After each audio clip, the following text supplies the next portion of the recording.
Hello दोस्तों, स्वागत है आपका GSIQ एजुकेशन के इस यूट्यूब चैनल पे।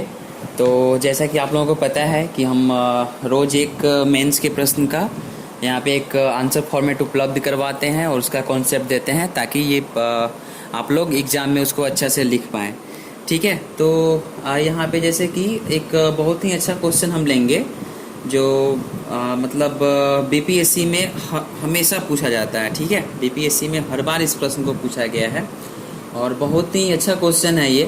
तो अगर आपने मेरे चैनल को सब्सक्राइब नहीं किया है तो कर लीजिए और बेल आइकन जो है उसको आप प्रेस कर दीजिएगा ताकि जब भी मैं कोई नया वीडियो अपलोड करूं आप लोगों तक पहुंच सके। ठीक है, तो चलिए आज शुरू करते हैं। आज का जो प्रश्न है कि पाल कला की विशेषताओं को बताएं। ठीक है, आज का जो प्रश्न है कि पाल कला की विशेषताओं को बताएं। या BPSC के मेंस एग्जाम में कई बार ये प्रश्न को पूछा जा चुका है और हर बार ये पूछने का चांस भी रहता है। ठीक है, तो इस प्रश्न को जैसे कि यहाँ पे पाल कला की विशेषताओं को बताएं, तो इस प्रश्न को लिखने से पहले सबसे पहले इसका एक इंट्रो लिखेंगे, यानी कि इंट्रोडक्शन लिखेंगे, मतलब एक छोटा सा परिचय देंगे कि इसमें क्या होना चाहिए।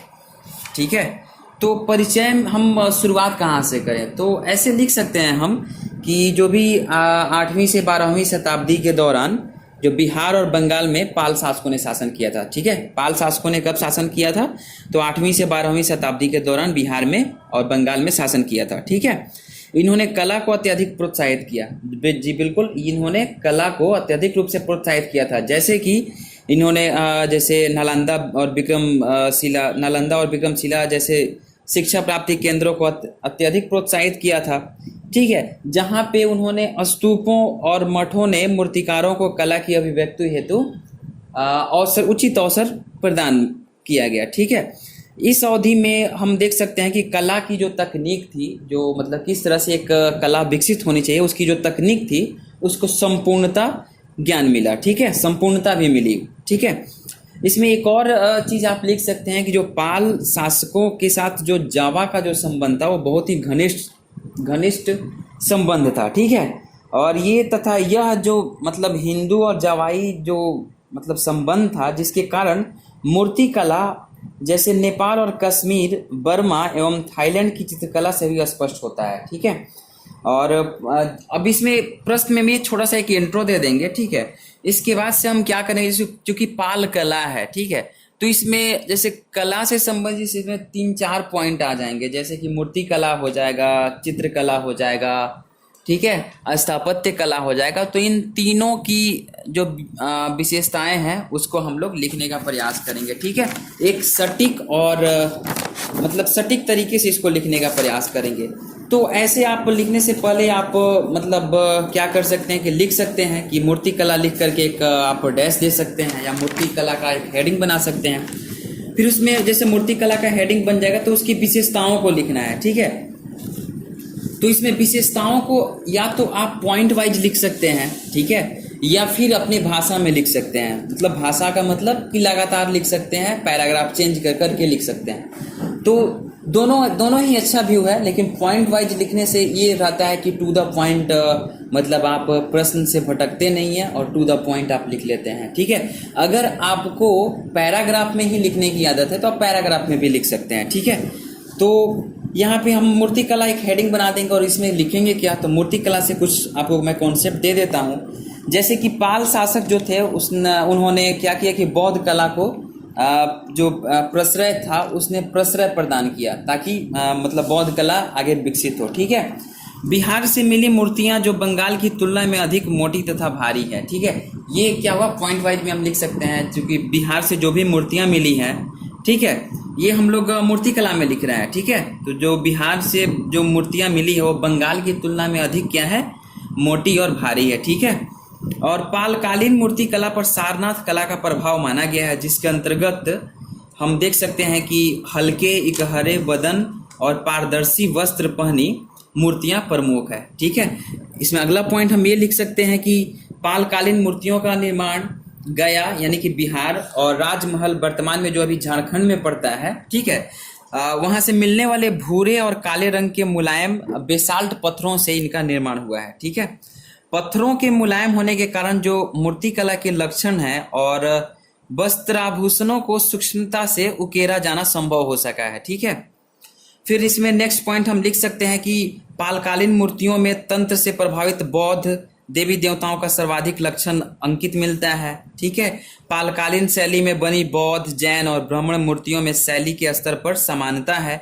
किंतु आयुध, वाहन और लाक्षणिकता के मतलब लक्षण के आधार पे स्तर पे ये भिन्नता इसमें पाई जाती है। ठीक है, आगे हम देख सकते हैं कि मतलब इन सब जो भी मूर्ति बना हुआ है तो ये भी पॉइंट लिख सकते हैं कि काले बेसाल्ट पत्थरों का प्रयोग किया गया है। ठीक है, इन मूर्तियों को बनाने में काले और बेसाल्ट पत्थरों का प्रयोग किया गया है। ठीक है, मूर्तियां जो है वो अच्छी तरह से मतलब अति सज्जित तथा अच्छी तरह से पॉलिश की हुई है, मानो वे पत्थर की ना होकर के धातु की बनी हुई है। ठीक है, इसमें कुछ और आगे हम पॉइंट लिख सकते हैं कि कांस्य प्रतिमाओं के निर्माण में निर्णायक देन जो है राजतक्षक जो धीमान का जाता है और उनके जो एक पुत्र थे बिठवाल की, उनको इसका श्रेय दिया जाता है। ठीक है, और फिर इसमें ये भी लिख सकते हैं कि नालंदा और जो कुकरीहार से प्राप्त जो कांस्य प्रतिमाएं हैं इस तथ्य की ओर संकेत करती है कि कांस्य प्रतिमाएं जो सांचे में ढाली जाती थी, जो कांस्य प्रतिमाएं थी वो सांचे में ढाली जाती थी। ठीक है, आगे वाला पॉइंट ये भी लिख सकते हैं कि नालंदा का जो मंदिर का जो स्थल संख्या मतलब देखा जा सकता है 13 से प्राप्त जो अवशेष है वो धातु के गलाने और उसे सांचे में ढालने के प्रमाण प्रस्तुत करते हैं। ठीक है, और भी बहुत सारा पॉइंट इसमें लिख सकते हैं, जैसे कि आप मतलब लिख सकते हैं कि नालंदा से प्राप्त नमूने जो थे वो देवपाल के समय के हैं, जबकि कुकरीहार से प्राप्त मूर्तियां बाद की है। लेकिन इनकी जो खास विशेषता ये है कि दोनों मूर्तियों का निर्माण एक ही शैली में हुआ है। ठीक है, इसके अतिरिक्त हम देख सकते हैं कि फतेहपुर, अंतीचक और इमादपुर आदि से भी कुछ मूर्तियां जो है वो किस चीज की पाई गई है, तो वो कांसे के बने हुए स्तूपों के मॉडल और कुछ बर्तन भी प्राप्त हुए हैं। ठीक है, फिर आगे ये भी पॉइंट लिख सकते हैं इसमें कि मूर्तियां जो है वो अधिक मात्रा में मिली है, जिसमें अधिकांश का संबंध बौद्ध धर्म से है। जी बिल्कुल, और बुद्ध जो है बोधिसत्व, अवलोकितेश्वर, मंजूश्री, मैत्रेय, तारा, जमला और हथग्रीव को इन मूर्तियों में दर्शाया गया है। ठीक है, इसमें यह भी लिखा जा सकता है कि ज्यादातर ये जो मूर्तियां हैं हिंदू देवी देवताओं में मुख्यतः ये देखा जा सकता है कि जैसे कि बलराम, सूर्य हो गए, फिर विष्णु, गणेश और उमा महेश्वर की मूर्तियां मिली है। ठीक है, जो पालकालीन जो पत्थर की मूर्तियां भी जो है वो मतलब कलात्मक सुंदरता का उत्तम उदाहरण प्रस्तुत करती है। ठीक है, ये मूर्तियां जो है वो काले बेसाल्ट पत्थर की बनी है। ये तो ये भी पॉइंट को आप लिख सकते हैं। ठीक है, और इन पत्थरों को ये कहाँ पे पाया गया, तो इन पत्थर जो है ऐसे जो पाया गया है तो ये संथाल परगना और कैमूर की पहाड़ियों से प्राप्त किया गया है। ठीक है, और इसमें एक इन मूर्तियों की कुछ विशेषताएं ये भी है कि जैसे कि शरीर के इस मूर्तियों की जो शरीर के जो अगले भाग जो है उसको दिखाने की चेष्टा मतलब जान पड़ती है कि अगला भाग को दिखाने की कोशिश की गई है। ठीक है, कुछ ऐसी ही मूर्तियां मिली हैं जिसमें उतनी ही कुशलता से उनके पृष्ठ भाग को भी उत्कीर्ण किया गया है। पत्थर की मूर्तियां जो है अधिकतर बुद्ध एवं उनके विभिन्न रूपों की है, जैसे कि मजुश्री, अवलोकितेश्वर तथा बोधिसत्व इत्यादि। ठीक है, ये भी लिख सकते हैं इसमें कि कला की परिपक्वता को जो दर्शाती है वो अलंकार की अधिकता इन्हें और भी आकर्षक बनाती है। ठीक है, विष्णु की मूर्तियां हैं, जैसे कि जैन धर्म एवं शैव मत से संबंधित भी कई मूर्तियां मिली है। ठीक है, और फिर ये भी लिख सकते हैं कि बुद्ध के जीवन को जीवंत करने की कोशिश की गई है, जैसे कि उनका जन्म का, फिर से उनका जो ज्ञान प्राप्ति हुआ उनका, जैसे कि सारनाथ का मैंने स्टार्टिंग में ही आपको पॉइंट बताया था। ठीक है, जैसे प्रथम उन्होंने अपना उपदेश दिया था उसका। ठीक है, तो इस तरह से इसको लिख सकते हैं। ठीक है, और इसका कुछ स्थान से जो पाया गया है जैसे उसको भी लिखा जा सकता है कि आप अंतीचक, विक्रमशिला, महाविहार से भी ऐसी मूर्तियां मिली है। ठीक है, ऐसी मूर्तियां जो है दीवार पर सजावट के लिए भी बनाई जाती थी। इन भित्ति चित्र धार्मिक आस्था और सामान्य जनजीवन को प्रमुखता प्राप्त हुई है। ठीक है, तो इस तरह से लिख सकते हैं। एक और इसमें लिख सकते हैं, सबसे महत्वपूर्ण पॉइंट ये लिख सकते हैं कि कलात्मक सुंदरता की सर्वोत्कृष्ट उदाहरण एक तख्ती है जिसपे एक स्त्री को बैठी हुई मुद्रा में दिखाया गया है। दाहिना पैर बाएं पैर पे रखा गया है और उसका जो शरीर है वो झुका हुआ है। एक हाथ में आईना लिए वह अपने रूप को निहार रही है और जबकि दूसरा जो हाथ की जो उंगलियां हैं अपने मांग में सिंदूर भर रही है। जो चेहरे की जो सुंदरता और भोलापन भरी हुई छातियां पतली कमर उसके शारीरिक सौंदर्य को ध्यान केंद्रित करने का सफल प्रयास दिखती है। उनके शरीर को जो है वो आभूषण से भी ढककर और भी आकर्षक बना दिया गया है। ठीक है, तो इतने सारे पॉइंट्स को हम उसमें लिख सकते हैं। क्योंकि ये प्रश्न 38 मार्क्स का होता है तो कुछ ना कुछ तो मतलब लिखना तो पड़ेगा, बिना लिखे हुए नंबर नहीं मिलने वाला। ठीक है, फिर इतना लिख लेने के बाद में हम क्या करेंगे कि स्थापत्य कला का एक हेडिंग बना देंगे और स्थापत्य कला में लिखने का प्रयास करेंगे। ठीक है, तो स्थापत्य कला जो है, तो स्थापत्य कला में भी पाल शासकों की बहुत ही निर्णायक भूमिका रही है। ठीक है, जैसे कि इसका साक्ष्य हम देख सकते हैं कि नालंदा, विक्रमशिला और ओदंतपुरी के महाविहार में देखने को मिलता है। ठीक है, इन्होंने भिक्षुओं को रहने के लिए एक आवास एक निश्चित योजना के आधार पर इन्होंने बनवाया था। ठीक है, जिसमें हम देख सकते हैं कि खुले आंगन के चारों ओर बरामदे हैं और इनके पीछे कमरे हैं जहां पे भिक्षु रहा करते थे। ठीक है, इसमें और ये पॉइंट लिख सकते हैं कि यहाँ से एक मंदिर और एक स्तूप के भी अवशेष मिले हैं। कहाँ से? विक्रमशिला विश्वविद्यालय से या फिर नालंदा से। ठीक है, और उसमें दोनों ही मतलब वो जो मंदिर है और स्तूप है वो दोनों ईंट के बने हुए हैं। इनमें पत्थर और मिट्टी की बनी गौतम बुद्ध की विशाल मूर्तियां हैं। दीवारों के बाहरी हिस्सों पर मिट्टी की तख्तियों से सजावट भी किया गया है।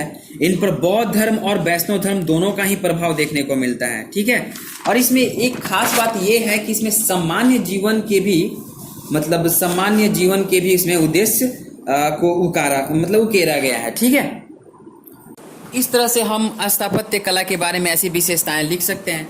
फिर इसके बाद से एक और कला में एक और बहुत ही महत्वपूर्ण स्तंभ होता है चित्रकला। ठीक है, तो चित्रकला के रूप में भी हम इसको इसमें मतलब क्या करेंगे, उसका एक हेडिंग बना लेंगे और उसमें कुछ बहुत सारे पॉइंट्स को लिख लेंगे। जैसे कि चित्रकला जो है वो पालकालीन, वैसे ही स्टार्टिंग में जैसे मैंने बताया वैसे ही इसको लिखेंगे। जो पालकालीन शासक थे उन्होंने चित्रकला को भी अधिक रूप से प्रश्रय दिया।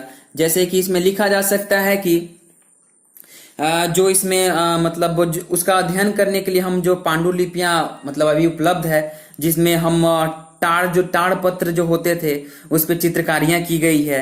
इसके अतिरिक्त लघु चित्र और भित्ति चित्र के नमूने भी पाए गए हैं। इसमें 2 पर्सन का बहुत ही फेमस नाम आता है, उसको भी आप लोग पॉइंट वाइज करके लिख सकते हैं। जैसे कि महेंद्र पाल और रामपाल के शासनकाल में जो बौद्ध ग्रंथ प्रज्ञा परमिता के जो संस्करण तैयार हुए थे उनमें भी ऐसी ही चित्रकारियां की गई थी। ठीक है, तो ये भी पॉइंट लिख सकते हैं। इसके अतिरिक्त हम इसमें ये भी लिख सकते हैं कि बुद्ध के जीवन से संबंधित घटनाओं जैसे महायान संप्रदाय के देवी देवताओं तथा जातक कथाओं पर आधारित जो दृश्यों का चित्रण भी मिलता है। इसमें ये बताने के लिए कोशिश किया गया कि उच्च कोटि के ताड़पत्र पर जो प्राथमिक रंगों का व्यवहार किया गया है, तत्पश्चात उनमें हरे भूरे हल्के गुलाबी और बैगनी रंगों से चित्रकारी की गई। ठीक है, तो ऐसे करके इसमें बहुत सारे और भी सारे इसमें पॉइंट्स ऐड कर सकते हैं। जैसे कि नालंदा से जो भी प्राप्त पांडुलिपियां हैं उनकी चित्रकारियों की विशिष्टता जो है, उनका उत्कृष्ट रेखांकन, ठीक है, लालित्य और रैखिक अलंकृत शैली में किया गया है। ठीक है, इन पर हम देख सकते हैं कि अजंता की जो शास्त्रीय चित्रकला एवं पूर्वी भारतीय भाव का भी प्रभाव देखने को मिलता है। ठीक है, चित्रकला की मतलब विशेषता में हम ये भी लिख सकते हैं कि जो नालंदा जिले में स्थित जो सराय टीले में उत्खनन से जो भित्ति चित्र मिले हैं वो नालंदा के महाविहार के मुख्य अवशेषों में प्रवेश के लिए बनाए गए मार्ग को जो निकट स्थित टीले का पूर्ण उत्खनन अभी तक उसका नहीं किया गया है। ठीक है, ये भी लिख सकते हैं कि इसमें यहाँ पे ईंटों से बना एक आयताकार स्तूप रहा होगा जिसमें बहुत सारी चित्रकारियां को देखने को मिलती है। जैसे कि आप लिख सकते हैं कि नालंदा के भित्ति चित्रों का निर्माण की प्रेरणा अजंता और बाघ की जो गुफाएं हैं उनसे ली गई है। ठीक है, और फिर इसमें लिख सकते हैं कि इसमें प्राथमिक रंगों का मतलब प्रयोग किया गया है। जैसे कि रंगों के लिए आप देख सकते हैं कि लाल, पीले, सफेद, काले और क्या एक और रंग जैसे नीला रंगों का प्रयोग किया गया है। इन चित्रों में प्रयुक्त जो रंग होते थे वो बहुत हल्के होते थे। ठीक है, और बहुत उच्च कोटि के होते थे। ठीक है, तो इसको भी लिख सकते हैं। ठीक है, इसका जो कुछ उदाहरण हम देख सकते हैं कि स्तूप के जो उत्तरी और दक्षिणी एवं पीछे की दीवारों के जो अंदरूनी हिस्से था तो उसमें फूलों के झालर एवं गुलाब की चित्रकारी भी की गई है। ठीक है, फूल की जो झालर होती थी वो सफेद पृष्ठभूमि पर काले रंग से बनाया जाता था। ठीक है, तो ये सब विशेषताएं हैं और भी इसमें बहुत सारी विशेषताएं लिख सकते हैं। जैसे कि मतलब ये कुछ और चित्रों का वर्णन किया गया है, जैसे कि मिला हुआ है, जिसमें आप देख सकते हैं कि हाथी का है एक चित्र मिला है, जिसे दक्षिण की ओर देखता है और चित्रित किया गया है। इसके चित्रण में बड़ी दक्षता और तन्मयता दिखाई पड़ती है, ठीक है। बहुत ही कुशल कारीगरों द्वारा वो बनाया गया है, ठीक है। हम देख सकते हैं कि जंभल धन की जो देवता कुबेर का बौद्ध संस्करण भी मिलता है। यहाँ से प्राप्त चित्र में बैठे हुए लंबोदर जंभल को एक नकुलक होता है, ठीक है। मतलब वो गणेश भगवान के जो हाथ में होता है उसको नकुलक बोला जाता है। तो उनमें से क्या होता है कि रत्न जो होता है, रत्न उगलते हुए दिखाई दिया, मतलब दिखाई देते हुए बनाया गया है, ठीक है। इसमें ये भी इस चित्रकारी में ये भी दिखाई पड़ता है कि एक जंभल के निकट एक नारी को हाथ में दर्पण लिए बैठी हुई अवस्था में दिखाया गया है। इसी फलक में दक्षिण से उत्तर की ओर देखता हुआ एक पुरुष है, ठीक है, जो पुरुष का भी आकृति देखने को मिलता है। एक दूसरी विशिष्ट कृति इसमें यह भी देखने को मिलता है कि बुद्ध प्रतिमा के जो पीठ पर अंकित की गई है, जिसमें सरपट दौड़ते हुए घोड़े को दिखाया गया है तथा 3 पंक्तियां उत्कीर्ण की गई है, ठीक है।